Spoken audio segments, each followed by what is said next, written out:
I love the atmosphere here. Yeah, yeah. Okay, yeah. Very Go ahead, guys. Yeah, I was gonna say that's what we're going for. First of all, can I just get your name, please? Edward. Edward, and are you the owner here or just? I'm not the owner, just employed. Okay.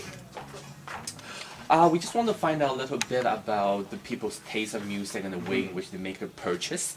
In particular, we're just wondering what kind of customer base do we see here? Right.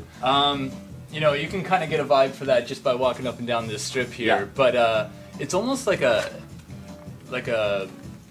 split clientele base between a lot of kind of trendy new release seekers, people just getting into vinyl, people kind of, you know, following top 40 chart hits kind of thing. And then we get a lot of long time, you know, diehard collectors that are seeking, you know, everything vintage, everything collectible, stuff you can't find around. So we do sell a good balance of, you know, popular new releases and sort of more expensive rarities. It's kind of hard to juggle both. And for those kind of the vintage stuff you sell here, I assume they're only one copy. Yeah. They're not reproduced, mass produced. Right. Yeah. We deal in used and we buy from the public, so we see just about everything. But you know, at very sporadic times and for very short times, they'll sit on the shelf and someone will grab them within a week. So if someone comes over with a vintage CD and says, "Well, I want to get rid of it," and you all, so it's kind of buy and sell. Exactly. Yeah. We make an offer. We do sort of a standard retail markup on everything we buy, and then you know if it's something that's really worthwhile, it'll go really quick. So there's no manufacturer for those kind of things. You cannot buy from. Not everything. Yeah, there are a lot of records being pressed now, though. In fact, you know, more than in the last couple decades or so. There's a lot of reissues and current releases being pressed, but we deal in that as well as all these, you know, one-of-a-kind rarities that's been around since 60s, 70s. So many of those are just one or two copies left, not many, and someone buys it. No more, sold out. Hopefully they hang on to it, yeah. Wow, and I'm sure they're worth quite a bit. Can I get a sense of the price level? Yeah, if you want to check it out, this kind of display we've got going here, the bottom row, this is actually exactly what I've been talking about. You've got a bottom row of sort of, you know, hip, newer stuff that we're selling regularly. The top row are kind of our choice cuts of, you know, out of print, one-of-a-kind rarities there. And then, you know, you can see they go anywhere from $10 to $50 a piece.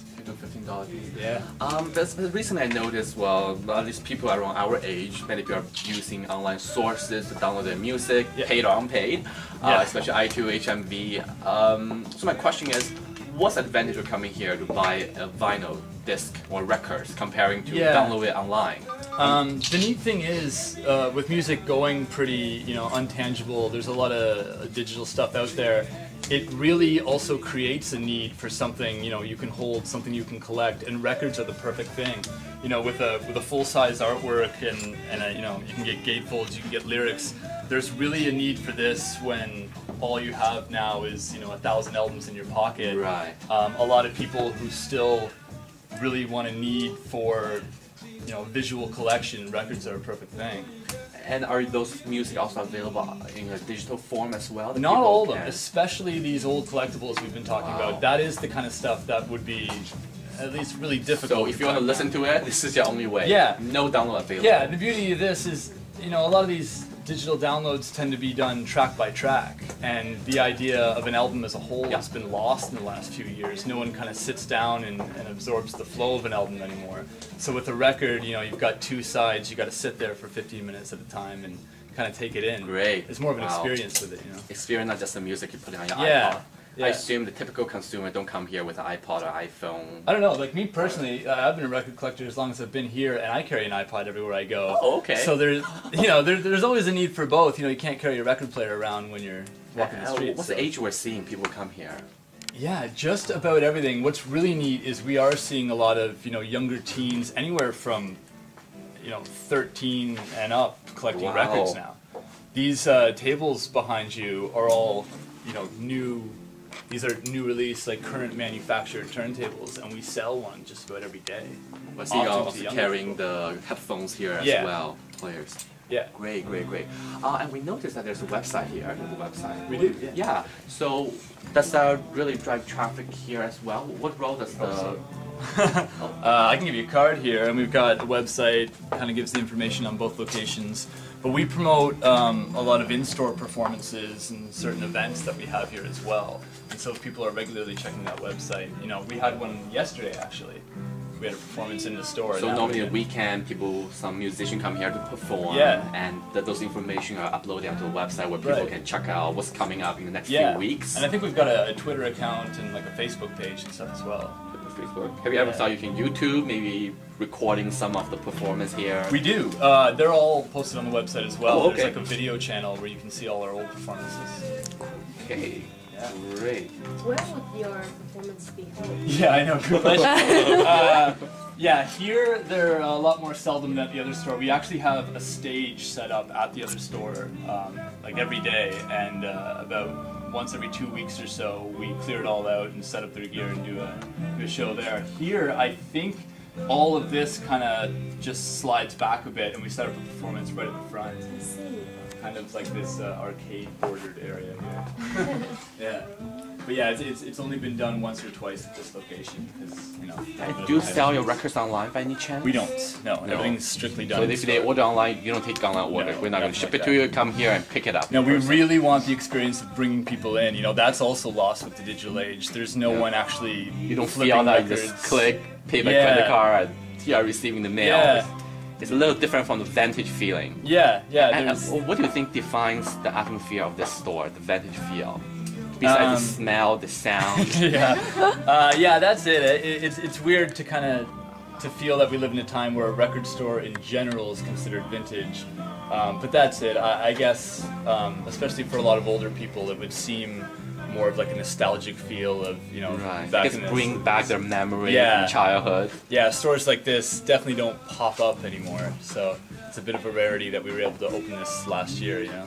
Wow. Yeah. But to me, when I see a flip drive, the small square drive we used before, to me that's something in my childhood memories. Now we don't see anymore. That's on USB. Yeah, exactly. Great, excellent. Okay. And do you have any kind of poster things here with different, like are these things that are promoted, the records, or it's kind of just come here and find your collection? It's kind of just come here. You know, we keep displays of what's come in recently. And the first few sections in that main aisle in the middle are all recent arrivals of everything we've bought used day by day. So we kind of display for our regulars, you know, what to look for first. But as far as titles, you just kind of follow that on your own. Everywhere else, but they're sorted, right? I see the different categories kind of. Yeah, it's all alphabetical, all in genres. But aside from a window display that we always have, we generally don't really promote any single album, you know. So the people come here and sort it by category, then they look through them. You just flip through, Another question is, because the record player these days is very hard to purchase. If I go to Future Shop, Best Buy, Walmart, they won't sell it. Yeah. So how do they, when they buy this, if I want to buy this, I don't have a record player, how do I play it? Well, you know, us personally, we've been carrying them for about a year or so. I know a lot of other sort of independent record stores will do the same. There's a few places on Queen that'll actually refurbish and sell old turntables. Okay. And to be honest, they got turntables. Yeah. Oh, okay. Yeah, like everything behind you. Like if you needed to get into records, just picking up something like this would be a perfect start. I see. Actually, and to be honest, I think places like Future Shop and even Best Buy, I've seen them recently, are starting to jump on that. Selling new ones. Yeah. Wow. I've seen them in there not long ago. Wow. Yeah, it's catching on. I hear that for records, every time you play it sounds a slightly different way, right? That's the way in which the needle scratches the player. Very, very slightly, I suppose. Yeah, versus, I guess, if you download music on iTunes, it's always exactly the same. Yeah, and that is sometimes the complaint with digital is it's almost too perfect. You know, it sounds the exact same, it'll sound really clean, really kind of cold, but you'll never have any issues. Whereas with a record, any little bit of dust, any scratch you'll hear. But to a lot of people, that's, you know... That's why it's a reason why they buy that music player. Yeah. And for the client who come here, do you have a good sense of in terms of the gender divide or where they come from, ethnic background or perhaps education? Is there a certain demographic that come here with a greater portion, I guess? Yeah. I guess, you know, maybe even a few years ago, it would have been strictly for the regulars, strictly for those who have been collecting for years. And have kept these kind of places alive. But lately, with records just growing almost exponentially, we're seeing more and more what would have been unlikely customers every day.